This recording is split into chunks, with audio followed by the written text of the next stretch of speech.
आदि, मैं 25 सालों से एक एक दिन प्रतिशोध की आग में जल रहा हूँ। या तो उसका शिकार करना या उसे मेरे लिए छोड़ देना। ना हमारे पास वक्त है, ना ही गलती करने की कोई गुंजाइश।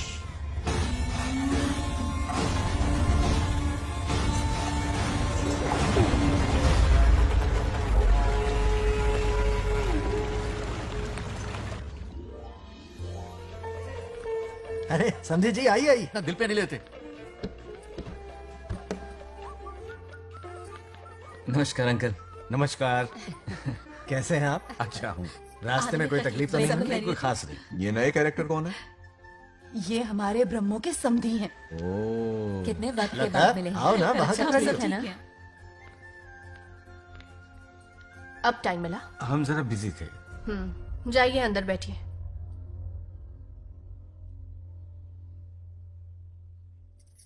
आइए आइए, अंदर चलते हैं। तुम इतना गुस्से में क्यों? क्या हुआ? गुस्सा नहीं तो क्या इनसे प्यार से बात करूं?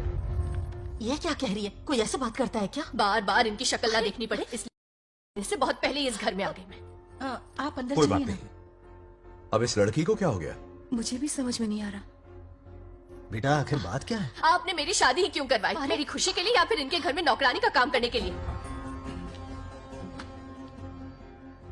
ऐसा क्या किया इन्होंने? ये पूछो क्या नहीं किया। मेरी हर एक चीज से इन्हें प्रॉब्लम है। सुबह देर से उठूं, पति को नाम से बुलाऊं, कभी टी शर्ट पहन लूं, रात को नाइटी पहनूं, खाना बनाने में देर हो जाए या फिर खाने में नमक ज्यादा गिर जाए, जो करूं वो प्रॉब्लम। जैसे कि मैं एक इंसान नहीं मशीन हूँ। ये शादी गले का फंदा बन चुकी है। ऐसा लगता है घर में नहीं किसी जेल में रहती हूँ। लता धीरे बोलो, वो सुन लेंगे। सुनने दो उन्हें। समझ गया ना, शादी करके इतनी टेंशन में जीना, उससे अच्छा कुंवारे रह के ऐश करो। सही कहा।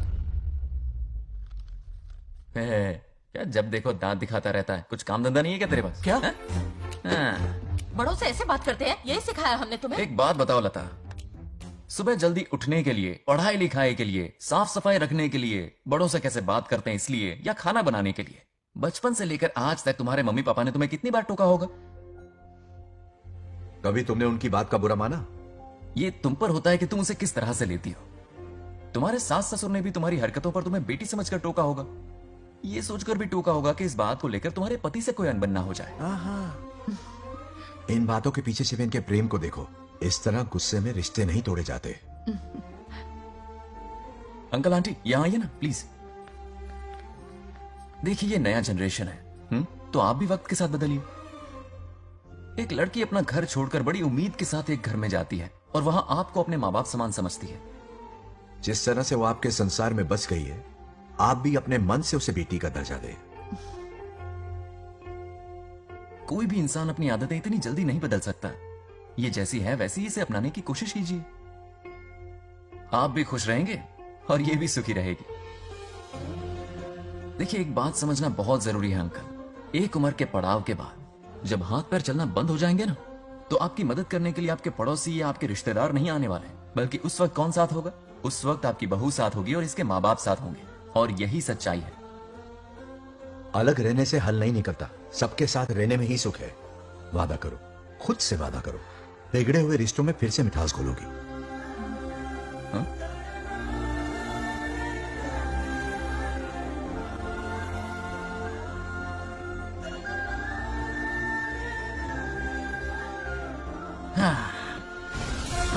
ये क्या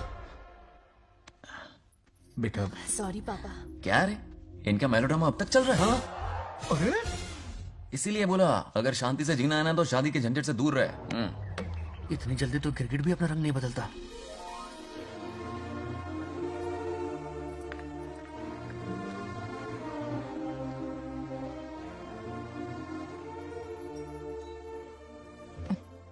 किस सोच में डूबे हो? कोई परेशानी है? कैसा होता है ना इंसान, जिंदा रहते हुए जीवन का मूल्य नहीं समझ पाता, मरने के बाद समझ में आता है। मैं समझता हूं, मुझसे पूछो। प्रेम और रिश्तों से बढ़कर कुछ नहीं होता है। ना अपनों के साथ रह पाया, ना अपने पोते को प्यार दे पाया। बड़ा मकान तो बनाया लेकिन घर नहीं बना पाया। छोटी छोटी बेमतलबी बातों पर कितना कलेश मचाते हैं ये लोग। जीवन है तब तक प्रेम है, मरने के बाद तो बस फोटो में ही रह जाते हैं।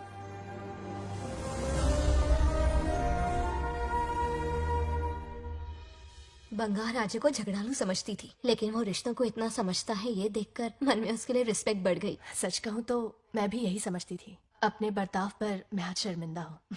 उसने मेरी लाइफ बदल दी। तुम दोनों भी धोखा खा गई। अंदर राम बन के रिश्तों पर लेक्चर देता है, बाहर शाम बन के शादी को फालतू बताता है। अरे इंसान है। नो वे, मेरे पापा ने कहा अच्छा लड़का है। तेरा पापा मुझसे कम बेवकूफ नहीं है। ए, मेरे पापा के बारे में कुछ नहीं बोला, वरना अगर सच में तेरे पापा ने उस गधे को अच्छा लड़का कहा है ना, तो तेरे पापा से बड़ा गधा कोई नहीं है। कर ले जो करना है। हाँ दादा, मेरे कैलकुलेशन के हिसाब से उस दिन वो बंद कमरे में तेरे साथ सकता था।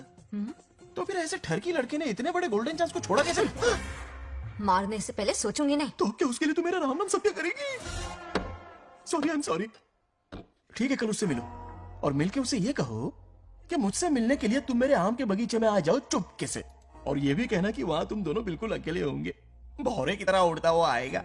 अगर तुम्हारे साथ उसने कोई गंदी हरकत नहीं की तो ना सिर्फ मैं तुमसे हमेशा के लिए हार मान लूंगा, बल्कि तुम्हारा कन्यादान करके होने वाले दूल्हे के पैर अपने हाथों से धोऊंगा। ठीक है, आपके मेरे बीच बैट लगाते हैं। अगर कोई बदतमीजी की तो मैं खुद उसे सबक सिखाऊंगी और मैं आपसे आकर माफी मांगूंगी उसी वक्त। पर उसने जेंटलमैन की तरह बिहेव किया ना, तो आप उससे माफी मांगेंगे। उस लोफर वाला से हाँ मांग लूंगा। पक्का ना? मेरे हारने का सवाल ही नहीं है, पर मांग लूंगा।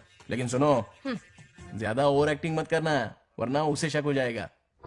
ड्रामा कंपटीशन में बहुत अवार्ड जीत चुकी हूँ। देखते जाइए। देखते हैं। बंगार राजू। हाँ,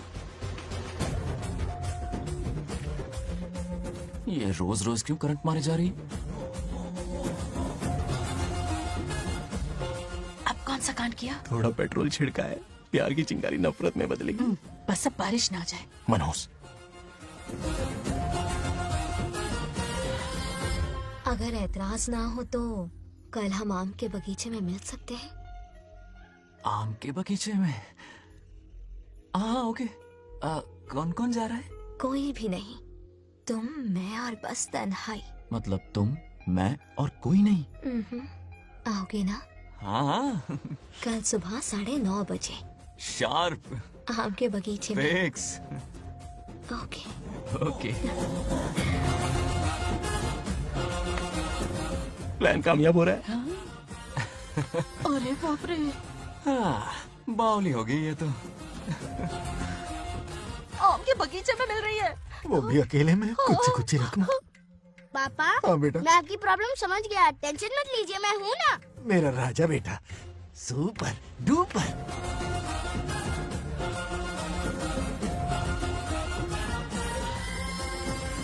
ए बंगार राजू, यहाँ क्या कर रहा है? क्यों नहीं आ सकता? तुम भी तो आए हो। वो तो हम बोर हो रहे थे तो यहाँ टहलने आ गए। वही वही। मैं भी बोर हो रहा था तो खेलने आ गया।